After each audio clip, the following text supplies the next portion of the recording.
भारत की इस पौराणिक धरती पर कई ऐसे राज दफन हैं जो कई सदियों बाद आज भी उसी तरह ताजा तरीन और अनसुलझे हैं जैसा कि पहले हुआ करते थे।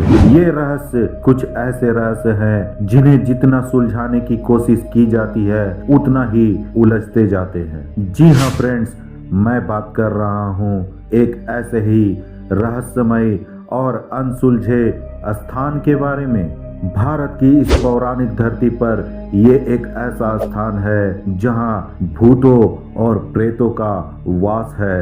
ये एक ऐसा स्थान है जहां अक्सर भूत, प्रेत, जिन्न और कई ऐसी नकारात्मक शक्तियां मौजूद हैं जिसका प्रमाण आपको कई बार सुनने और देखने को मिला होगा। जी हाँ फ्रेंड्स, मैं बात करने जा रहा हूँ एक ऐसे ही रहस्यमय स्थान के बारे में जो कि हमारे भारत की पौराणिक धरती पर मौजूद है।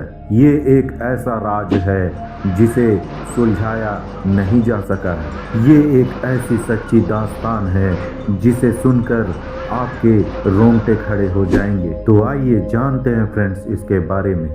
ये एक ऐसी कहानी है जिसे जानना आप लोगों के लिए बहुत ही महत्वपूर्ण है, क्योंकि यह स्थान देश और विदेश सभी जगह प्रख्यात हो चुका है। क्योंकि इस स्थान पर मौजूद नकारात्मक शक्तियां और उनके प्रभाव के कारण यह स्थान इतना प्रचलित हो चुका है कि इसके बारे में लोग जानने और देखने के लिए बेसब्र रहते हैं और कई लोग इस स्थान को देखने के लिए आते हैं। ऐसा ही एक राज राजस्थान के जैसलमेर जिले के कुलधरा गांव में दफन है। यह गांव पिछले 200 सालों से भी अधिक वर्षों से वीरान पड़ा हुआ है और सदियां बीत जाने के बाद भी लोगों को आज तक समझ नहीं आया कि इस स्थान के वीरान रहने का कारण क्या है। एक दंत कथा के अनुसार कुलधरा गांव के वीरान होने का एक अजीबोगरीब रहस्य है। दरअसल कुलधरा की कहानी शुरू हुई थी आज से तकरीबन 200 साल पहले, जब कुलधरा खंडर नहीं था बल्कि तकरीबन आसपास के 84 गांव पालीवाल ब्राह्मणों से आबाद हुआ करता था और इस गांव में 5000 से भी ज्यादा परिवार रहते थे। यह गांव सुखी और संपन्नता से भरपूर था और इस गांव में काफी चहल पहल हुआ करती थी। इस गांव के लोग बड़ी ही सौम्यता से रहते थे, लेकिन फिर जैसे कुलधरा को किसी की बुरी नजर लग गई।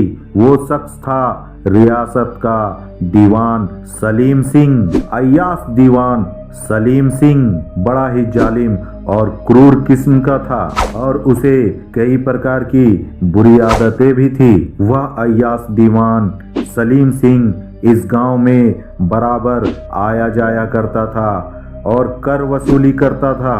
इस दौरान ही उसकी नजर गांव के ही पालीवाल ब्राह्मण की मुखिया की बेटी पर पड़ गई और वह दीवान उस लड़की पर इस कदर पागल हो गया कि उसे किसी भी हालत और किसी भी सूरत में पा लेना चाहता था और उसने उस लड़की पर दबाव बनाना शुरू किया, परंतु वह लड़की इस बात से राजी नहीं थी। तो उस दीवान ने इस बात के लिए पालीवाल ब्राह्मणों पर दबाव बनाना शुरू किया, पर गांव के लोगों और उस लड़की को इस बात की मंजूरी नहीं थी। और हद तो तब हो गई जब सत्ता के मद में चूर दीवान सलीम सिंह ने यह संदेशा भिजवाया कि यदि अगले पूर्णमासी की रात तक लड़की उसके पास नहीं आई तो वह इस गांव पर हमला करके उस लड़की को उठाकर ले जाएगा। दीवान सलीम सिंह और पालीवाल ब्राह्मणों की ये लड़ाई अब एक सम्मान पर आ टिकी हुई थी और यह एक कुंवारी लड़की के सम्मान की भी बात थी और गांव वालों के आत्मसम्मान की भी बात पर आ गई।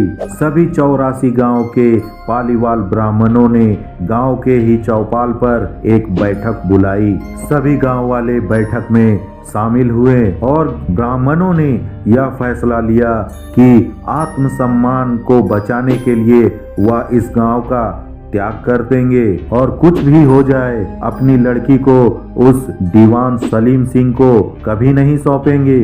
और दूसरे ही दिन शाम को यह गांव वीरान हो गया और यह गांव ऐसा वीरान हुआ कि इस गांव में परिंदे तक नहीं जाते। कहते हैं कि पालीवाल ब्राह्मण जब इस गांव को छोड़कर जा रहे थे तो उन्होंने इस गांव को श्राप दे दिया कि इस जगह पे भूतों, प्रेतों और नकारात्मक शक्तियों का वास रहेगा और इस गांव को कभी दोबारा बसाया नहीं जा सकेगा और जो भी इस गांव को दोबारा बसाने का प्रयास करेगा वह मिट्टी में मिल जाएगा। उस दिन के बाद से आज तक यह गांव दोबारा नहीं बस पाया है। कहते हैं कि वक्त के बदलाव के साथ साथ 82 गांव तो बस गए, लेकिन 2 गांव खांभा और कुलधरा नहीं बस पाए।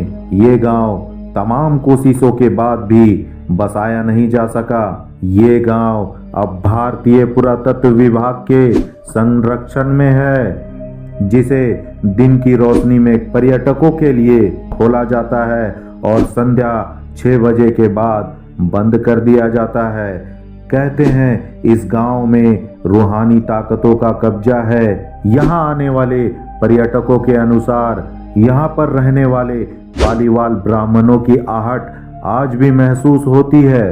कई पर्यटकों का यह कहना है कि उनके साथ साथ कोई चल रहा था। कभी कभी तो उन्हें चूड़ियों और पायलों की आवाज भी सुनाई देती है। कई पर्यटकों को ऐसा अनुभव हुआ है कि आसपास उनके कोई चल रहा है और यहाँ पे बाजार जैसी चहल पहल भी सुनाई देती है। इस स्थान को पर्यटन स्थल में बदल दिया गया है। भारतीय पुरातत्व विभाग ने इस स्थान की घेराबंदी कर दी है और जो मुख्य द्वार है, इस मुख्य द्वार का फाटक सुबह दिन की रोशनी में ही खुलता है और संध्या होते ही यह फाटक बंद कर दिया जाता है। कोई भी व्यक्ति संध्या के बाद इस स्थान पर जाना नहीं चाहता है और जो भी व्यक्ति गया है उन्होंने रूहानी ताकतों को महसूस किया है और कई ऐसी आवाजें भी उनको सुनाई दी है।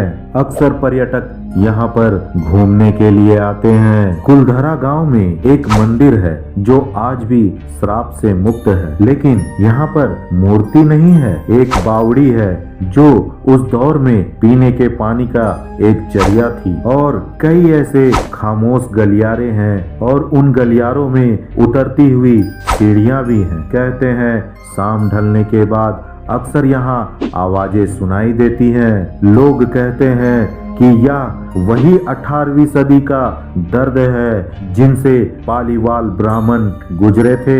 गांव के कुछ मकान ऐसे भी हैं जहां रहस्यमयी परछाई अक्सर नजरों के सामने आ जाती है। दिन की रोशनी में सब कुछ इतिहास की कहानी जैसा लगता है, लेकिन शाम ढलते ही कुलधरा के दरवाजे बंद हो जाते हैं और रात में दिखाई देता है रूहानी ताकतों का रहस्यमय संसार, जिसे लोग कहते हैं कि रात के समय यहाँ जो भी गया है वह अक्सर हादसे का शिकार हो गया है। मई 2013 के आसपास दिल्ली से भूत प्रेत और आत्माओं पर रिसर्च करने वाले पैरानॉर्मल सोसाइटी की टीम कुलधरा में आकर रिसर्च कर चुकी है। उन्होंने रात में यहाँ पर समय बिताया है और उन्होंने भी माना कि यहाँ पर कुछ न कुछ जरूर असामान्य है। कई बार तो उनके उपकरण काम करते करते ही बंद हो गए और कई बार तो उनका ड्रोन कैमरा ऊपर से अचानक नीचे गिर गया, जैसे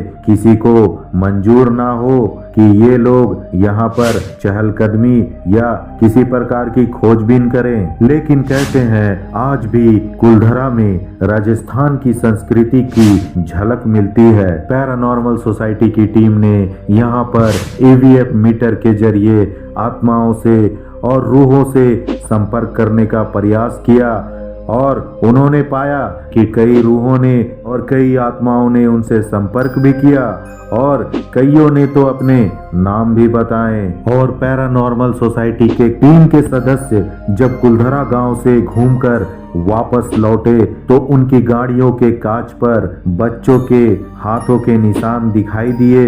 इतिहासकारों के मुताबिक पालीवाल ब्राह्मणों ने अपनी संपत्ति में भारी मात्रा में सोना चांदी और हीरे जवाहरात जमीन के अंदर दबा के रखे थे और जब वह गए तो वह सारी संपत्ति को अपने साथ ले गए। लेकिन फिर भी यहाँ पर कई लोग ऐसे हैं जो आने के बाद जगह जगह खुदाई करने लगते हैं। उनकी सोच यह रहती है कि शायद उन्हें वह हीरे जवाहरात और सोना चांदी मिल जाएंगे और इसी कारण से यह गांव धीरे धीरे खंडर में तब्दील होता गया। इस गांव का निर्माण 13वीं शताब्दी में पालीवाल ब्राह्मणों ने किया था।